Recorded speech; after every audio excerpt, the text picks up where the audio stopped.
Hello, it is Ryan, and I was on a flight the other day playing one of my favorite social spin slot games on ChumbaCasino.com. I looked over at the person sitting next to me, and you know what they were doing? They were also playing Chumba Casino. Coincidence? I think not. Everybody's loving having fun with it. Chumba Casino is home to hundreds of casino-style games that you can play for free anytime, anywhere, even at 30,000 feet. So sign up now at ChumbaCasino.com to claim your free welcome bonus. That's ChumbaCasino.com and live the Chumba life. No purchase necessary. VGW. Void where prohibited by law. See terms and conditions. 18+. Lucky Land Casino, asking people, what's the weirdest place you've gotten lucky? Lucky? In line at the deli, I guess? Aha, in my dentist's office. More than once, actually. Do I have to say? Yes, you do. In the car before my kids' PTA meeting. Really? Yes. Excuse me, what's the weirdest place you've gotten lucky? I never win and tell. Well, there you have it. You can get lucky anywhere, playing at LuckyLandSlots.com. Play for free right now. Are you feeling lucky? No purchase necessary. Void where prohibited by law. 18+. Terms and conditions apply. See website for details. With Lucky Land Slots, you can get lucky just about anywhere. Dearly beloved, we are gathered here today to... Has anyone seen the bride and groom? Sorry, we're here. We were getting lucky in the limo and we lost track of time. No, Lucky Land Casino, with cash prizes that add up quicker than a guest registry. In that case, I pronounce you lucky. Play for free at LuckyLandSlots.com. Daily bonuses are waiting. No purchase necessary. Void where prohibited by law. 18+. Terms and conditions apply. See website for details. This podcast is part of the Sports Social Podcast Network. Right, come on then. Got some tissues ready instead of cry. Let's get...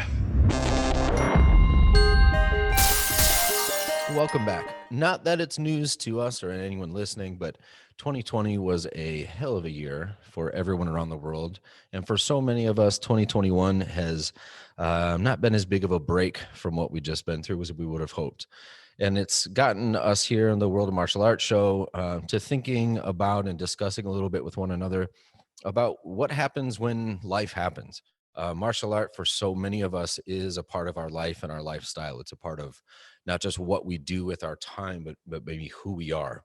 And that's how we think of ourselves, and we navigate the world kind of in that way or through this filter. And every once in a while, the world will pop up and show us that it's not just about defending yourself against kicks and punches. It's defending yourself against maybe yourself, against some of the hardships that any of us face in life, be it financial, the loss of a loved one. Obviously, in this last year, defending ourselves, hopefully, against illness or against mistreatment, misjudgment by others. And so there's just been a whole lot of life put on our plates, all of us, for the last 12, 15 months. I wanted to ask my friends here, Mick and Nathan, to share with me a little bit their thoughts on what it's like to be a martial artist, to be a student, and in particular, to be a coach or a school owner. And when life happens, how do you roll with the punches? How do we keep ourselves looking like we've got it all together, because we've got people counting on us to be the ones that show how to lead the way with that kind of stuff. We're the ones that students come to at times to find some confidence, find some strength, some stability, and the ability to roll with the punches. And I know if I'm falling apart and having a hard time with that, I feel some sense of responsibility about that. So I just wanted to open up the table and create an opportunity for us to chat a little bit about that. And maybe if anyone's listening, it gets them thinking about the same things. And we'll share a little bit at the end of if you wanted to reach out to me or to any of us about things, or if you needed to reach out to talk to somebody, we'll make sure there's resources available as well. Nathan, I would love your feedback and would love for you to get me to stop talking about it. Thanks, Kurt. When you brought this up, I was like, this is a pretty heavy conversation if we're talking about life getting in the way of training, in particular trauma and things like that. And I thought there's so many ways we can get into this. There's so many ways we can talk about being in a leadership role and having to kind of hide our own, what's going on with ourselves. We can talk about a gym and a sense of community and what that can do for people. And then I just kind of decided, I went for a walk this morning and I was thinking about things that I've heard about and been listening to recently. And it just got me thinking about, we get a lot of people in our gyms who are in a state of stress, in a state of change. People tend to come in after, I find a lot of guys come into my gym after broken relationships, changes of jobs, different things like that. And I'm expecting a lot more to be coming in after the pandemic. They're trying to make a change in their life. And one of the things I was reading about recently, we talk a lot about PTSD, post-traumatic stress disorder, but there's a flip side to it. There's PTG, post-traumatic growth. And actually that, although it's something not talked about, is something that's actually more common. And it's basically when bad things happen to people, they get more of an appreciation of life and appreciation of relationships. And they think about the possibilities of life, and they grow personal strength and have spiritual growth and that kind of thing. And we've all had that, things go wrong, and it makes us actually reevaluate life. And I was thinking PTSD and PTG are essentially the same thing. It's a trauma happens or something happens, and that changes your responses to stimulus, and it changes your worldview, right? So they're kind of the same thing. And in no way am I saying people with PTSD should be having personal, should be having growth. It is what it is, right? And then I thought, well, stimulus and worldview changing, that's what we try and do in the gym. And essentially it's resilience and strength. And that's what they talk about post-traumatic growth being. People have a trauma and they build resilience and they build strength through essentially doing what one things they do with post-traumatic stress disorder is art therapy. Well, we're a martial art, we're doing art therapy essentially, as well as all the connections with people and things like that. And I know this is something that is very important and very true, because we over here, we have the Reorg organization, which is a group who are working with veterans, and a lot of veterans with PTSD and things like that, and other disorders, and they're doing jiu-jitsu with them. And they're helping them to build that resilience and build that strength and change their reaction to stimulus, and change their worldview and make or do those things through training. I don't know that much about the organization. I know Tom Hardy is kind of like one of the people who advocates it over here. I don't know if Mick's had any contact with them, or if he knows much about experiences of other people coming in with trauma and life and using training to get through that. Well, it's funny you said that, because a good friend of mine, James Monka, I have to give him a shout out. He's a features writer for The Scotsman. He's also a very good blue belt, and he's set up interviews with a gentleman called Mark Ormrod. And Mark his nickname is famous because I'm guessing that's he's a triple amputee. Right? He's also apparently best friends with Tom Hardy. He recently got his blue belt because he trains a lot with the Reorg guys, and he got his blue belt, I believe, on the same day as Ramos. So that's the one thing that just totally inspires me. This is a guy with no arms and only one leg, and he's got a blue belt in jiu-jitsu. And I know one thing about the Reorg guys, my good friend Jimmy Johnson does a lot of work for them. Jimmy's a great guy. He owns Phoenix MMA. If you ever are down on the South Coast, go and see him. He's amazing. And Jimmy does a load of this work. But again, he was doing this work when now there's real kudos behind it. It's like, from the outside looking in, people saying you're doing great work with the community. Jimmy was like, no, I'm just doing great work with guys who, either they're physically or mentally, in a bad way at the moment. We need to get them back there. So yeah, it's good. I saw someone talking about sport the other day, and they said it was, I can't remember, I'm going to change whatever the specific sport was to the word sport, but the basic quote was, sport isn't exercise, it's medicine. And I thought that was really cool. I thought that was really cool, because it is. And it does help with all those things that are going on with life. You kind of leave it at the door and you come in and you can kind of not only just leave it at the door and have a good time, but you can work through stuff as well. And we might come into the gym with things that we're bringing in and we work through it too. I guess part of what I'm talking about is, as somebody who deals with depression and anxiety and has for most of my life since I was a child, martial art has always been an incredible tonic for that. That's a huge thing that I talk about I don't talk about all the time in my gym, but it's part of our culture here, I think, in this gym, because we're very community oriented in that way. And so we try to, my wife is a therapist and she runs the program here with me, so that's inherently going to be part of it. But what I mean is, when the real stuff hits and the last thing you want to do is train, we don't all have to go down our dark, share our sad stories or whatever. But I think in some capacity we can relate to that those times where something really big hits, the hurricane of life comes in and it knocks you off your track. where training will help you. My teacher, mixed teacher as well, Rick Fay, it's where I think of him really as my Sifu, is somebody who's always like, just don't forget to train. Just keep training. Don't forget to train. Don't stop the training. Just make sure you don't stop training. Don't forget to train. And every time I know, it's like, dad saying, eat your vegetables. I know. And he's 1,000 times right. He's 1,000% right. Because whenever I do, I always immediately think of him when that runner's high hits. I'm like, he's right. This is fantastic. This is what I needed.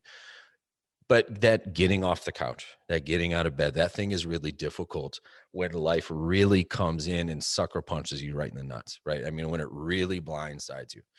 And 2020 as a year did that for everybody. And so we're talking about even what you're talking about with this group that sounds fantastic, that's working with veterans. And we've tried to do some similar things here. You're talking about trying to create paradigm shifts for some of these guys so they can reframe some of their own trauma, reframe and take back control of the ability that their ability to cope with new things as they come in. But when paradigm shifts happen to us, not through us, not by choice, that can really, really reframe things that you're not choosing to reframe. And so it's hard then to walk into old spaces. So for me, it's on my mind because I just we lost here at my gym one of our kind of, I don't want to say top students. It's hard to categorize people like that, but somebody who was outside of myself and Byron and Amariah, like the main staple here at my gym. And so it was a devastating loss to this community. It's kind of an unfathomable thing. And young guy, 30 years old. So walking into the same space, we're all sharing stories together here because when we walk in, we find ourselves, we keep glancing at the door going, where is he? Well, you know what I mean? You're waiting for him to walk through because this is the dude who, I mean, I don't know that he's missed more than 3 classes since I met him, right? The most dedicated student kind of thing. And so then it's weird to be in that space and to have that experience. If you lose a training partner and then you got to go back, not just to the art or the sport, but to the place where you trained. That's really hard to deal with that stuff. And it's hard for people to go like, well, let's get back to the grind. And God bless the ones that can. I think that's awesome. But for some of us, it's a real challenge. And I guess I'm wondering if that is relatable to you guys, if you've found strategies or you've found like maybe even one exercise or one thing where you're like, yeah, that's the one that plugs me back in. So there's a very well-known gym over here that in the last 2 years has lost 3 key members to suicide, and they've posted openly about that. I believe a coach and two of the young men who train there, and their go-to has been to collect together some money. I don't know whether they've crowdfunded or they're funding themselves, and they're sending their team on a mental health first aid course. It's awesome. Which I'm looking at doing. We get guys in the gym. There's guys in my gym who've had, psychotic breaks and addiction issues and all kinds of stuff because, it's young men, how it is. Sure. And I would like to be able to deal with better that. It's expensive. It's 300 quid a person to send on this course. But they're doing it with their whole team. And I think that in some ways that's a martial artist response. You see something and you do something about it.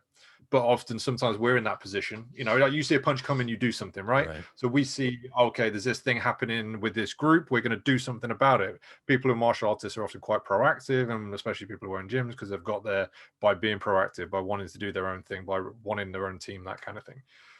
But if that's happening to us, it is hard. And I think maybe having a mentor or someone to turn to, that kind of thing, is important. Having an outside perspective. But it is hard. I've been lost plenty of times and not knowing where to turn to. But having people like Mick in my life has been very, very useful. We're looking outside the gym. Yeah. I think if you're the leader in the gym, you can't look within the gym for the answer. Right. Because they're looking to you. I think maybe you need someone outside that. You need someone to look up to. Yeah. You just said something there that I've maintained for years, which has been the role of a sifu or a sensei or a guru or a coach or whatever name you want to give it. The whole Kurt was saying about Rick. You can't look at him like a father figure because that's a generational divide. Yeah, in martial arts, you don't want the generational divide. What you need is a sifu should be like an older brother. I maintain this all the time. I always say to the guys who train with me, I'm like, listen, I'm 10, 15 years older than you. So we'll like some of the same music, but guess what? I've got a different appreciation on life.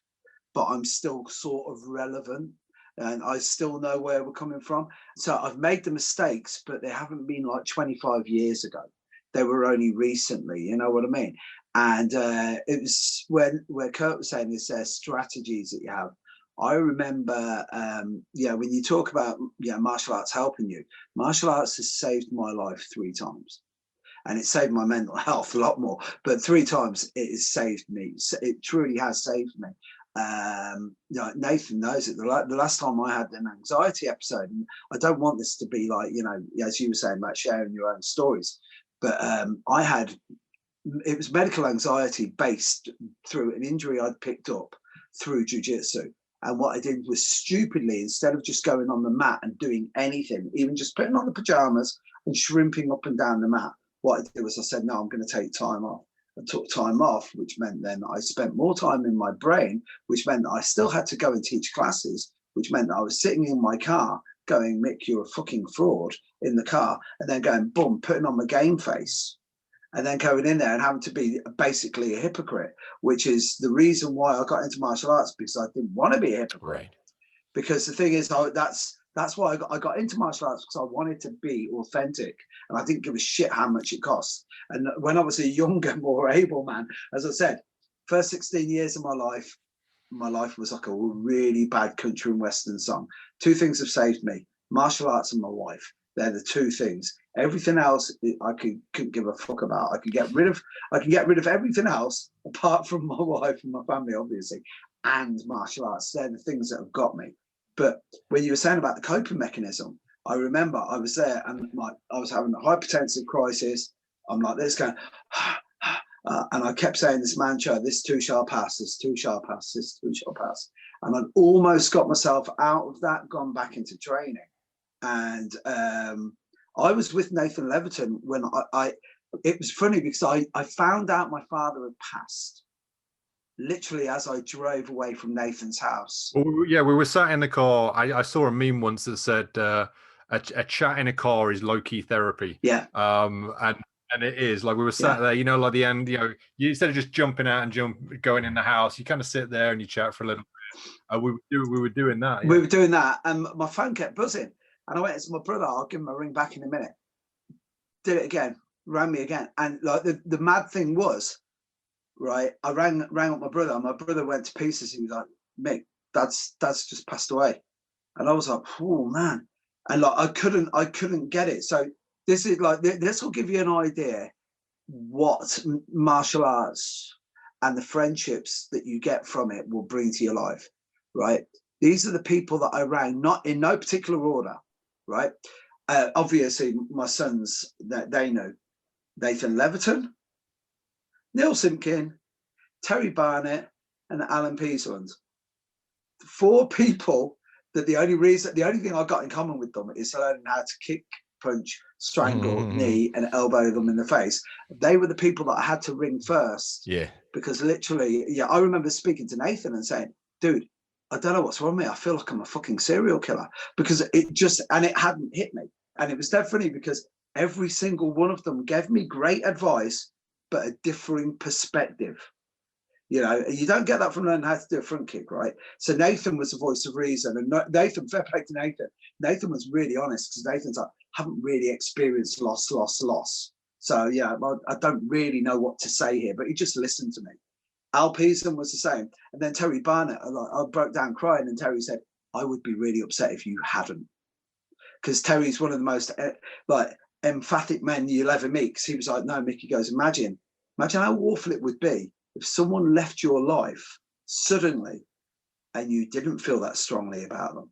And I know this is it's probably not the best place to say it, Kurt, but I've been watching you agonize over this. And I'm thinking, imagine how awful it would have been if it was like, Theo's not coming back training now. Imagine how awful that would be. And literally, dude, what we do, rolling around the floor, swinging sticks or whatever, that isn't what it is. It's the relationships we build. It's the friendships we build. It's the depth of feeling. And this is the thing, my friendships with you guys is as real as it fucking gets. It's like an advert for early UFC, man. It's as real as it gets, yeah. But that's what a great thing to have. But the problem with that, and I know I am waffling this, but the thing is, guys, the price to pay to be at the front of the queue, to be the guy leading the class, is, guess what? We don't get to do what a lot of characters have done, which is break down publicly, be on Facebook Live crying. You can't do that, unfortunately, because whether or not we want to or not, we can't do it, because we need to just keep up, fake it till you make it. You know what I mean? But then be honest about it. I was literally just going to quickly say, I was saying, one of the things that Kurt said ages ago was that all therapists need to go and see a therapist as part of their job, and probably martial arts instructors should do that too. Definitely. As part, if you're going to be a leader of people and helping people out and talking about all this stuff, I think it's probably something you should do as part of your job. Definitely.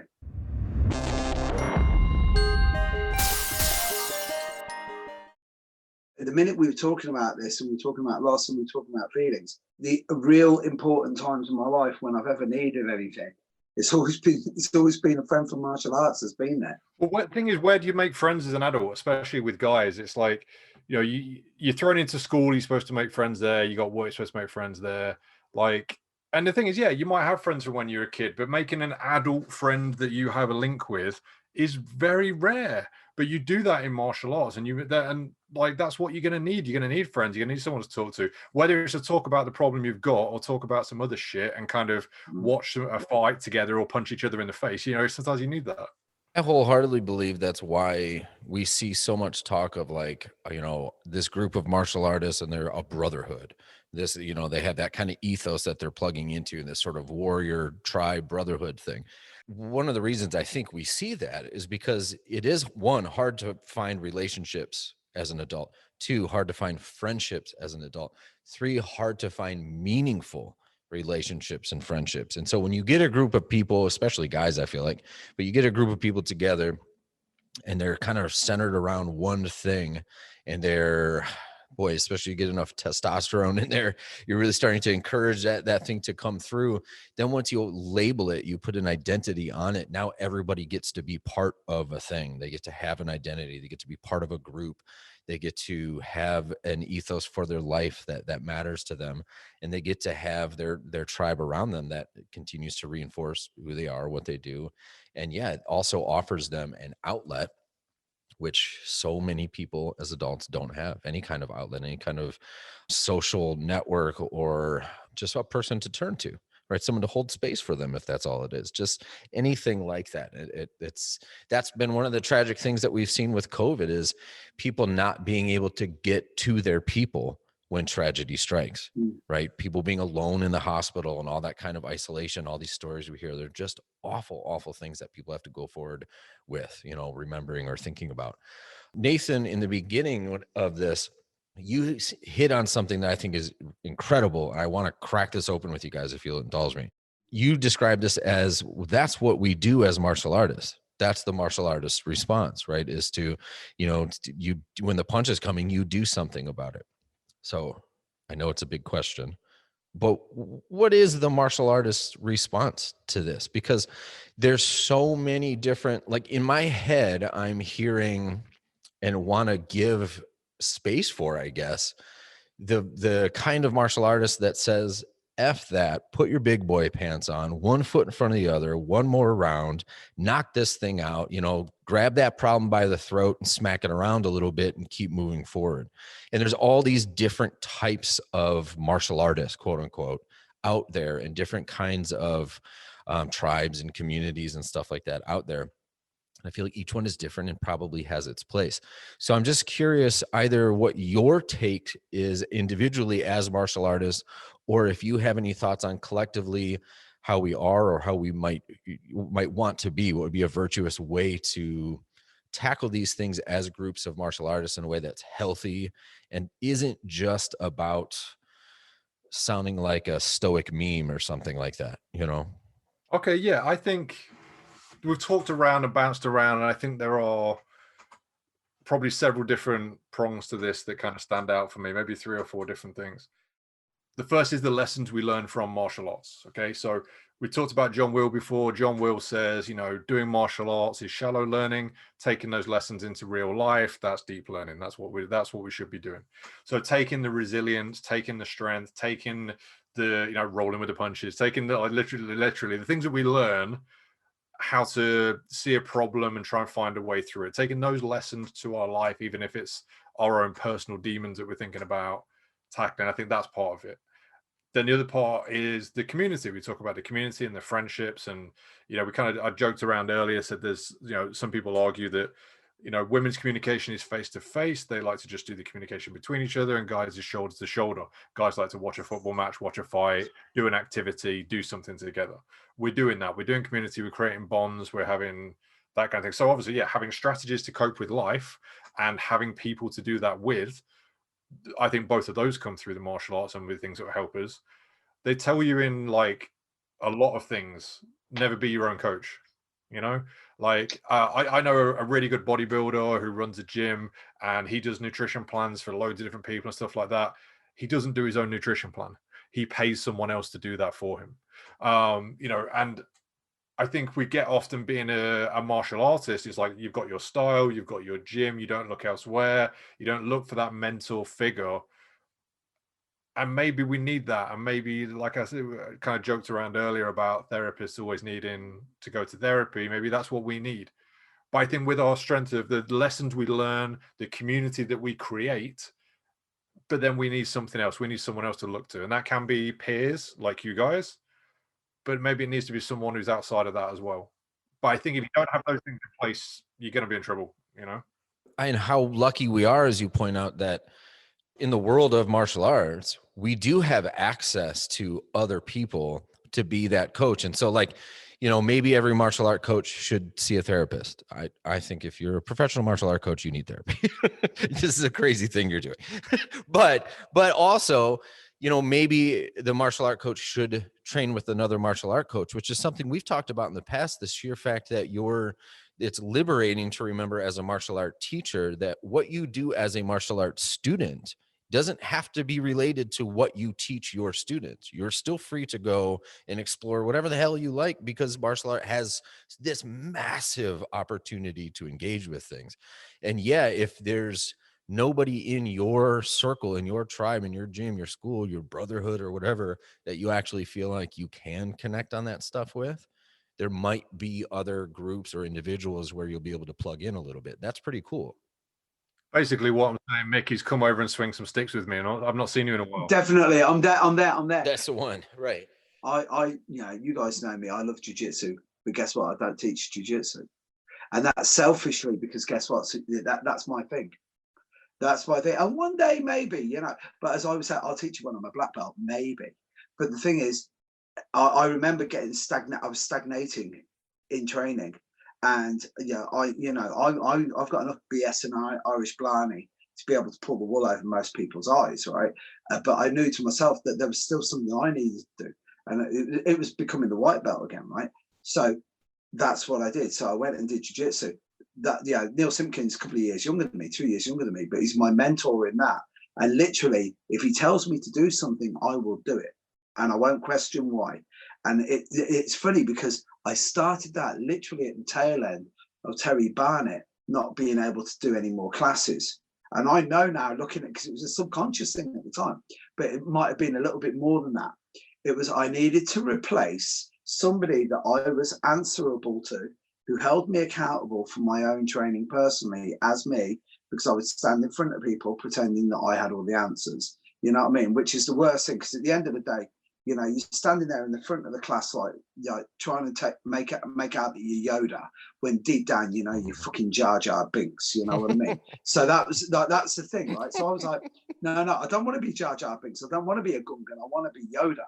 I'm going to name check two guys that I really rate in martial arts, who both said the same thing on the same day about the same person in two separate conversations I had with them. One was David Anuma, who is an amazing jiu-jitsu guy and an amazing JKD guy. And the other one is Bob Breen, who needs absolutely no introduction whatsoever. And we were talking about a guy that we all knew. And he goes, both of them said, and I'm paraphrasing it because it was the same thing, but Bob Breen was like, I don't trust him. And why not? You don't have an instructor. And that was literally the thing. Bob was like, he hasn't got an instructor. He hasn't got anyone to answer to. So therefore, he's in charge all the time, isn't he? And I was like, wow, that's the point. And then David Newman was a bit smarter because Dave was like, so where's he getting all this stuff from? Who's he learning from? And I was like, oh, right, okay. The crazy thing about martial arts is you get people that come in and there's a real, I think, a moral issue there. Like when you've got somebody there, I truly believe that you should turn around to the student and say, listen, I don't have all the answers. So I think that's why it's great to have that guy there, especially this year, because we've talked, just on the phone to each other. We're just muddling through. That's martial arts. That's life, boys. I'm hearing all this profound talk. Maybe we've all got it wrong. Maybe we should all be more like Jake Paul. Maybe he's our mentor. Maybe we should be faking it till we make it and telling everyone we're the best in the world. It seems like it would be easier, but honestly, maybe it's me, maybe it's projection or whatever. But I see guys like that and I'm like, oh man, the behind closed door version of that guy though, it's just got to be a mess. I don't know. He might be sleeping a lot better than us. I hope for his sake he is, but so to that end, I guess saying, well, maybe this is just a lot of talk. I jotted down what I just a couple ideas to get the ball rolling. If you are dealing with some loss over this last year and you do find, like, what we're talking about is how martial art helps. We're talking about how access to other martial artists or just other people, having a social circle and a community around you, how important and impactful that is. But when it's one of your martial art people that passes, or when you have to close down your martial art gym that you own, or when one of the things that's directly impacted is the art and or the community, it's hard to go to that thing as a resource because it's part of the issue, right? It's wrapped up in that. And so I was just thinking of like generating a couple concrete ideas based on some of the stuff that we've said that might help at least get the ball rolling again, right? So we've had all kinds of loss that I'm not going to open the whole bag here, but the last 3-4 weeks now have been an absolute whirlwind in my world and pretty heavy stuff. And so my wife asked a bunch of the moms that she knew to start a meal train, which is something that I didn't know existed. Moms are pretty great with this kind of stuff. So basically every couple of days, somebody makes food for us and brings it to the house. Right. And this is like a thing that people just used to do for each other all the time because it was a neighborly thing to do. Now we need like a website to do it. But but we're really fortunate to have that, so this is just things like that to say, hey, here's one less thing you got to worry about today. So trying to plug into the rest of your community around you. Those are good ways to kind of get yourself up off the couch and get your body moving again. Mick, you referenced that feeling of being kind of numb and in shock when your father passed, right? And that hadn't hit you yet. You hadn't had that kind of break yet, or breakdown, or whatever you want to call it. Breakdown's a shit word, by the way. We need to come up with something better than that. But you hadn't had that emotional thing yet. If you're a teacher, I suggest get that out of the way before you teach. Because there's a good chance otherwise when the adrenaline of the moment hits and it's your first time since that loss that you're standing in front of those students, that's when it's going to show up. That'll be an interesting day. So if you can knock that out ahead of time, and like so many things, you got to get the first round out on your own, right? Then it makes you a little better the next time. So that means heavy bags, I think, are good tools if you're dealing with a lot of stress, anxiety, hardship, that kind of thing. The big one to me is tie pads. Tie pads are emotional. If I've got somebody that I trust that'll hold pads for me, I know I can get a lot of stuff out of the basement. I can work through a lot of stuff on some tie pads. That big, heavy output. Slamming things against things. We got a big tractor tire and a sledgehammer in here, or throwing medicine balls around the room. My wife, as a therapist, she always says how important it is to kick the shit out of things whenever things are rough. And I always laugh because she doesn't say punch, she says kick. So I know she means that. Do you have any other things where you're like, oh, this is kind of my hack? If I'm having a bad day or if I get blindsided, this plugs me in. No, I'm a big fucking mess. I have no idea. I have no answers. I wish I did.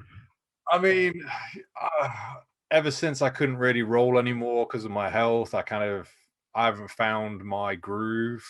Like I do need that thing. The sticks were a little bit there, but I can't get Mick to come over because he's always busy.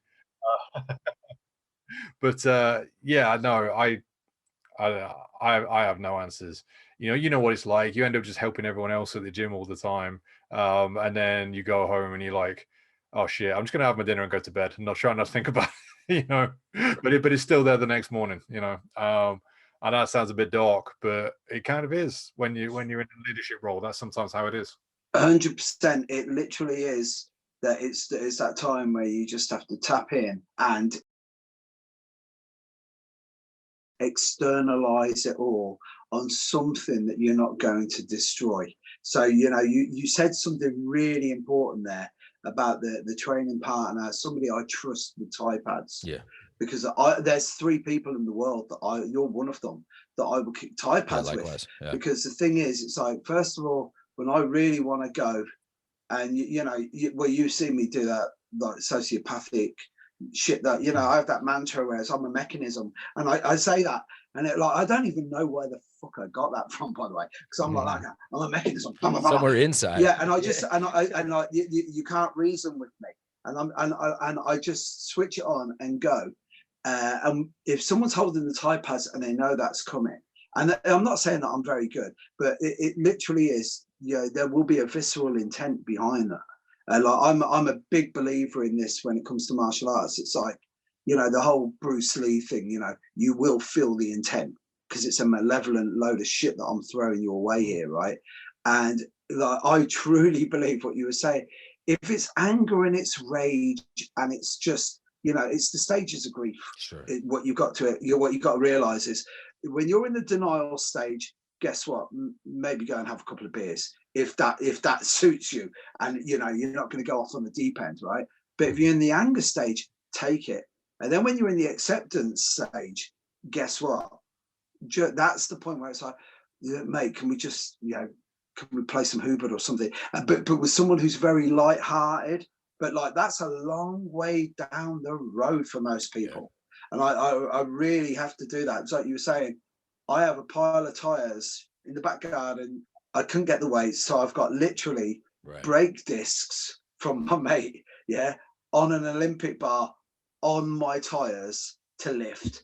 And then I had the Moot Jong, and as I was working Moot Jong, I was like, this isn't for me. So I took the Moot Jong there, put it in the middle of a stack of tires, taped it up, and I used that as a heavy bag in my back garden, and I hit the sticks with it. Is it the impact or the sweat?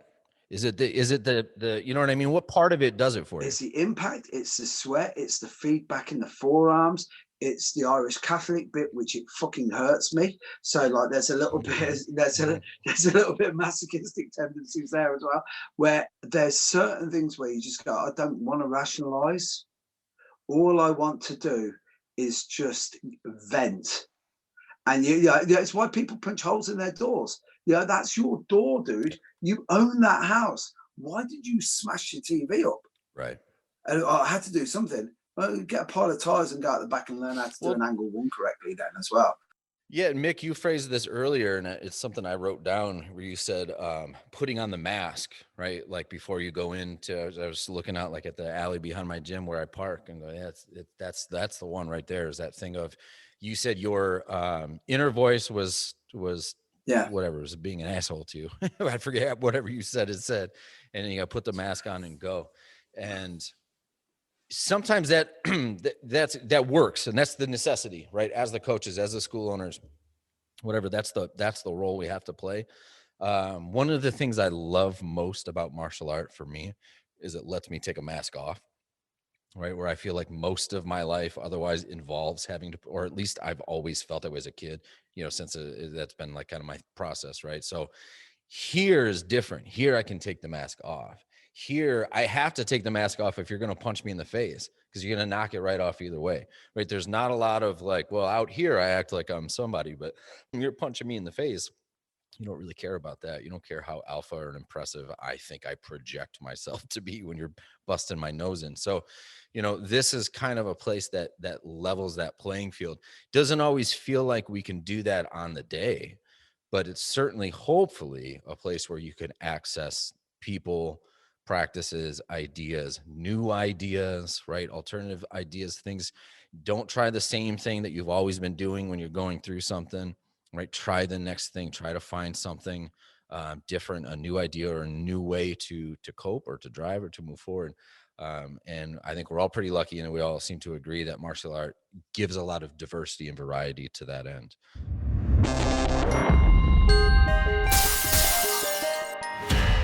Find more great shows or join the team at sport-social.co.uk.